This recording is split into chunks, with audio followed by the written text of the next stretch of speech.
A 17-year-old male jumped off of a building in a suicide attempt and severely broke his left arm with the bone exposed. Despite this severe wound, the boy was punched, slammed against walls, and rolled in the dirt. He was beaten so severely that he forgot who he was and he became unconscious. These beatings continued for 2 weeks before he was finally given medical treatment.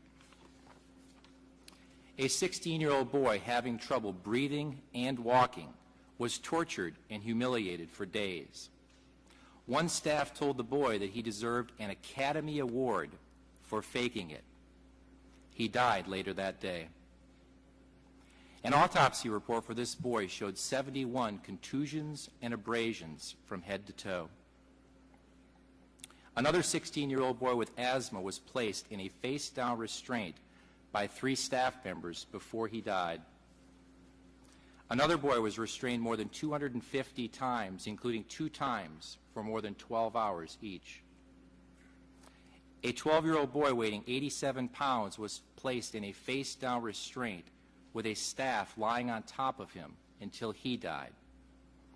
And a staffer referred to as the drill instructor trained his pit bull to bite people in the crotch on command. A 17-year-old boy experienced this painful abuse. Other kids in these and other programs also experienced disturbing abuse. For example, boys at one boot camp were required to stand with bags over their head and a hangman's noose around their neck. The rope on this noose was tightened to simulate a hanging. The individual responsible for this told officers that this was an appropriate form of discipline.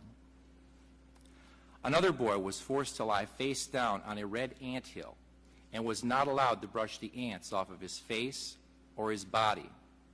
In a separate incident, this boy was required to lie on his stomach for 10 hours.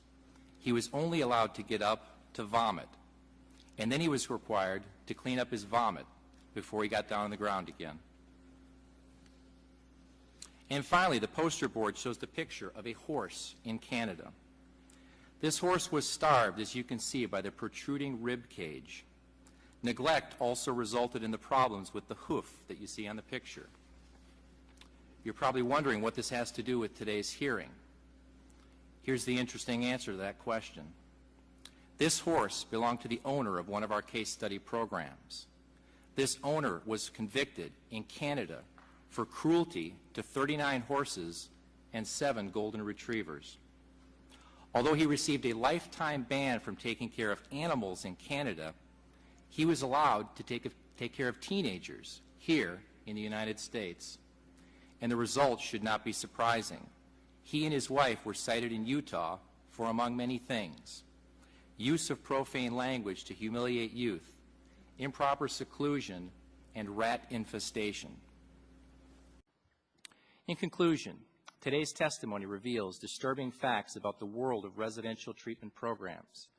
If you'd walked in partway through my presentation, you might have assumed that I was talking about human rights violations in a third world country. Unfortunately, these human rights violations occurred right here in the United States of America.